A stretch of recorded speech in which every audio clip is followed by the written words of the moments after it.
Alright, so today we'll be talking about conjectures. So, conjectures are products of inductions. So, in order to get a feel for what induction it is, first let's take a look at what deduction is. So, deduction, imagine it as if you're trying to find the clearing in the forest. You're sifting through an information and deducing what could be it. So, so deduction is basically using your knowledge to find the truth. A vast knowledge of something, and then you predict you think of how it happened, and you solve the problem. But conjectures, these are predictions. Conjectures are like conclusions, but they're like more like predictions based on a pattern, based on previous data.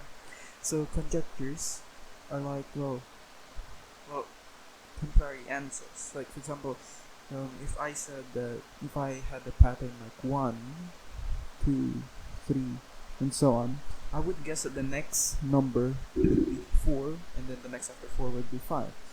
This is based on induction, as I see the pattern here that 1 grows by 1, it gets 2. Then 2 grows by 1, I get 3. And then if I repeat the pattern, the possible answer for the next one is 4, and then after 4 is 5. So conjectures are products of inductions, and induction is a very, very vital part of geometry. So let's talk more about conjectures. So, for example, I have a pattern here. I have 1, -1, 2, -2, 3. So let's guess what is the next pattern going to be. What's gonna be the next number? Let's think of what the two numbers be. Now, is there a general formula that would satisfy this? Right?